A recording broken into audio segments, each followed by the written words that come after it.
Hello viewers, আসসালামু আলাইকুম রহমতুল্লাহি ওয়া বারাকাতুহু। কেমন আছেন সবাই? আশা করি সবাই ভালো আছেন। সবাইকে আমাদের চ্যানেল আওয়ার জার্নি স্টোরিজে স্বাগতম। আজকে আমি চলে এসেছি ঢাকা জেলার অন্যতম বড় পশুর হাট, গাবতলী গবাদি পশুর হাটে। যেহেতু কোরবানির সময় একেবারেই সন্নিকটে, আর মাত্র 7-8 দিন রয়েছে, তো তাই চলে আসলাম হাটে। হাটের অবস্থা দেখার জন্য আমি নিজেও দেখব এবং আপনাদেরকেও ঘুরে ঘুরে দেখাবো বর্তমানে হাটের কী অবস্থা এবং পশুগুলোর দাম কীরকম, চাহিদা কীরকম ইত্যাদি বিষয় নিয়ে ইনশাল্লাহ ভিডিও করার চেষ্টা করব। তো চলুন আস্তে আস্তে চলে যাই হাটের ভিতরে। গাবতলীর এই হাটটি সারা বছর জুড়েই ছোট বা বড় পরিসরে থাকে। সাধারণত সারা বছর এই জায়গায় হাট থাকে ছোট পরিসরে, তবে যখন হাটের দিন হয়, সাপ্তাহিক হাটের দিন, কিংবা যখন হাটের সিজন চলে আসে তথা কোরবানির ঈদ চলে আসে, তখন এই জায়গার হাটের পরিধিটা একটু বাড়ানো হয়। এখনও হাট পুরোপুরিভাবে জমে নাই, যেহেতু গাবতলীর এই হাটটি অনেক বড় একটি হাট, সুতরাং হাটের পরিধি অনুযায়ী এখনও অনেক জায়গা খালি রয়েছে। জায়গাগুলোতে সাধারণত পশুগুলো রাখা হবে বা হয়, তো সেই জায়গাগুলো এখনও খালি রয়েছে। আস্তে আস্তে পশু আসা শুরু হচ্ছে, ব্যাপারীরা তাদের পশুগুলোকে নিয়ে আসতেছেন হাটে। এবারে হাটে উটের উপস্থিতিও দেখা গিয়েছে। আপনারাও দেখতে পাচ্ছেন যে এখানে 2টি উট একসাথে রাখা হয়েছে এবং উটের সাথে 2টি দুম্বাও রাখা হয়েছে। সাধারণত প্রায় বছরগুলোতে উট বা দুম্বা এইগুলো পাওয়া যায় এই কোরবানির সময়গুলোতে। সারা বছর খুব একটা পাওয়া না গেলেও কোরবানির সময়গুলোতে এগুলো পাওয়া যায়। তো এই বছরও 2টি উট দেখা গিয়েছে গাবতলীর হাটে এবং এখন পর্যন্ত 2টি দুম্বাও দেখেছি। সাধারণত উটগুলো আরবের হয়ে থাকে কিংবা ভারতের রাজস্থানের হয়ে থাকে। তো এই উটগুলো আসলে কোথা থেকে এসেছে এই বিষয়ে সঠিকভাবে এখনও জানতে পারিনি।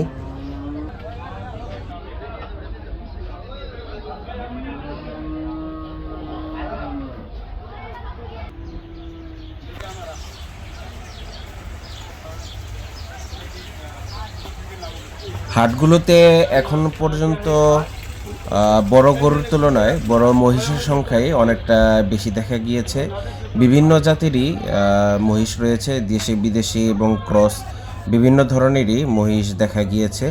এখানেও যে মহিষগুলো রাখা আছে আপনারা দেখতে পাচ্ছেন, বেশ বড় বড় সাইজেরই মহিষ রয়েছে এখানে।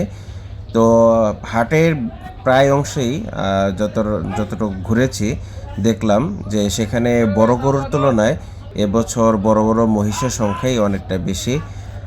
বড় গরুর সংখ্যা এখন পর্যন্ত একটু কম দেখা যাচ্ছে, তার কারণ সঠিকভাবে এখনও জানতে পারিনি। তবে যতটুকু ধারণা করছি, হয়তো যে ভারতীয় যে গরুগুলো রয়েছে সেই গরু হয়তো আগের মতো খুব একটা এখন আসে না। এই কারণে হতে পারে যে মহিষের সংখ্যাটা অনেকটা বেশি দেখা যাচ্ছে। বড় বড় মহিষের কথা আর কি বলছি।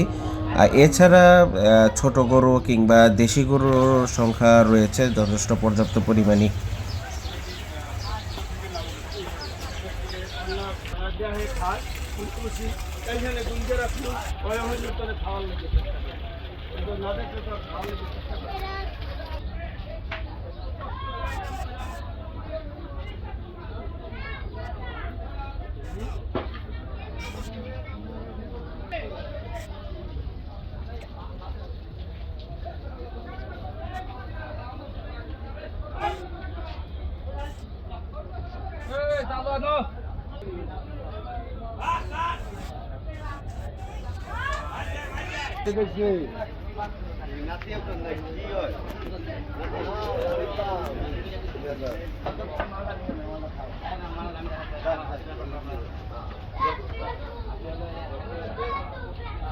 গরু কিংবা মহিষ কোনো কিছুরই দাম ব্যাপারীরা এখন পর্যন্ত খোলাখুলিভাবে বলছে না।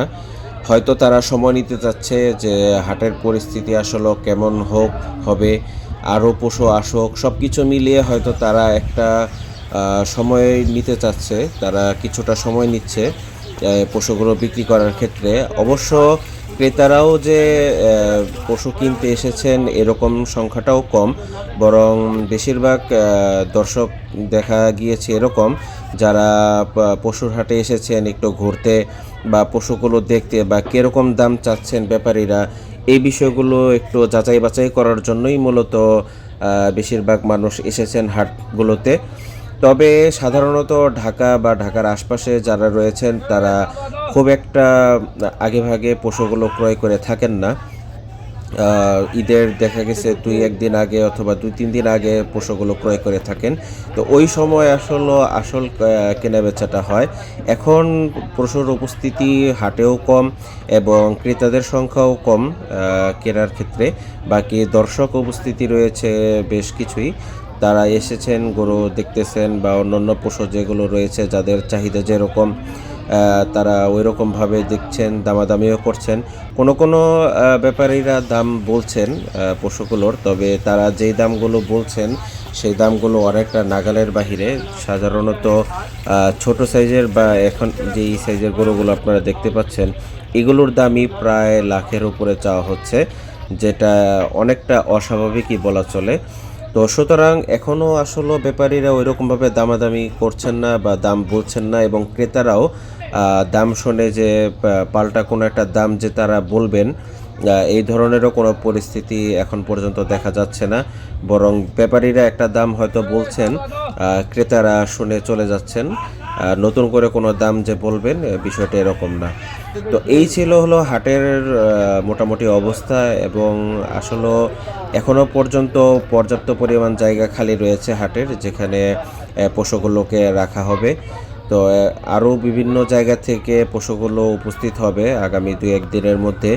এছাড়া যেহেতু সামনে বৃহস্পতিবার এবং শুক্রবার ছুটির দিনও রয়েছে, তো সেই ছুটির দিনগুলোতে হয়তো পশু সংখ্যার উপস্থিতি আরও অনেকটা বৃদ্ধি পাবে। তবে হাটের দর্শকদের সবচেয়ে বড় চাহিদা ছিল হচ্ছে এই 2টি ওট এবং 2টি দুম্বা। সাধারণত আমাদের দেশের দর্শকরা বা আমাদের দেশের মানুষ যারা রয়েছে তারা সারা বছর ওট বা দুম্বা খুব একটা সচরাচর দেখতে পান না। তো এই কারণে ওট দেখার প্রতি আগ্রহটা অনেকটা বেশি ছিল সবারই। তো এই ছিল হাটের সার্বিক পরিস্থিতি। এছাড়া মহিষ এবং গরুর এগুলোর সাথে সাথে ছাগল বা ভেড়া, খাসি এগুলোর সংখ্যাও মোটামুটি ভালোই ছিল হাটগুলোতে। কিন্তু আসলে ওই যে কথা যেটা বললাম যে আসলে ওইরকমভাবে দামাদামি করছেন না, ক্রেতারাও কোনো দাম বলছেন না। এদিকে যারা ব্যাপারী যারা রয়েছেন তারাও এরকমভাবে দাম বলছেন না। আর হাটের পশ্চিম সাইডের দিকে কিছু গরু রয়েছে ওখানে রাখা। আর হাটে ঢুকতে শুরু দিকেই ছাগল, ভেড়া ইত্যাদি এগুলো রয়েছে। তো এখন পর্যন্ত আসলে যেটা বোঝা যাচ্ছে যে হাটের মূলত যেই কেনাবেচা, কোরবানির উদ্দেশ্যের যেই কেনাবেচা, সেটা এখনও পর্যন্ত শুরু হয় নাই। হয়তো আগামী 2 দিন পরে আসল কেনাবেচা শুরু হবে, এবং আগামী 2 দিন পরে হাটের মূল পরিস্থিতিটা আসলে বোঝা যাবে যে পশুগুলো আসলে কোন দামে বিক্রি করা হবে আর কেমন দামে ক্রেতারা কোরবানির পশুগুলো তারা ক্রয় করতে পারছেন। তবে সবশেষ এটাই বলবো যে প্রত্যেকের কোরবানি আল্লাহর জন্য হোক। কোরবানিটা আসলে যে উদ্দেশ্যে আল্লাহ তাআলা কোরবানির বিধান দিয়েছেন, প্রত্যেকের কোরবানি যেন সেই উদ্দেশ্যেই জন্য হয়, সেই কামনাই করছি। এছাড়া হাটের যেই ব্যবস্থাপনা পরিচালক যারা রয়েছেন, এই হাটের যে ইজারার দায়িত্বে যিনি রয়েছেন, চলচ্চিত্র জগতের স্বনামধন্য একজন মুখ মনোয়ার হোসেন ডিপজল, এবং পরিচালনায় রয়েছেন তারই সুযোগ্য সন্তান শাদাব মনোয়ার ফাহিম। তো তাদের ব্যবস্থাপনা পদ্ধতিও বেশ ভালোই। এছাড়া হাটের প্রয়োজনীয় অন্যান্য যেই জিনিসপত্রগুলো রয়েছে কোরবানির জন্য, ছুরি, বটি, চাপাতি এগুলোরও ব্যবস্থা রয়েছে, ধার ব্যবস্থা কিংবা নতুন কেনার ব্যবস্থাও রয়েছে। সব কিছু মিলিয়ে হাটের পরিস্থিতি বা হাটের ব্যবস্থাপনা সব কিছুই আমার কাছে আপাতত ভালোই লেগেছে, কোনো কিছু খারাপ মনে হয়নি। এছাড়া নিরাপত্তা বাহিনীর যেই জোরদার ব্যবস্থা সেটাও এখন পর্যন্ত দেখা যাচ্ছে অল্প অল্প, হয়তো আরও 2-1 দিন পরে সেটার পরিমাণ আরও বৃদ্ধি পাবে। এছাড়া পশুর চিকিৎসার জন্য চিকিৎসা কেন্দ্রেরও ব্যবস্থা রয়েছে হাটের মূল গেটের কাছাকাছিতে। তো এই ছিল আমার কাছে গাবতলী হাটের এই পরিস্থিতি, যেটা আমি নিজেও ঘুরে দেখলাম এবং আপনাদেরকেও এই ভিডিওর মাধ্যমে ঘুরে দেখালাম। ইনশাল্লাহ কোরবানির ঈদের 2-1 দিন আগে হাটের পরিস্থিতি নিয়ে আরেকটা ভিডিও বানানোর চেষ্টা করব। আজ এখানেই শেষ করতে যাচ্ছি।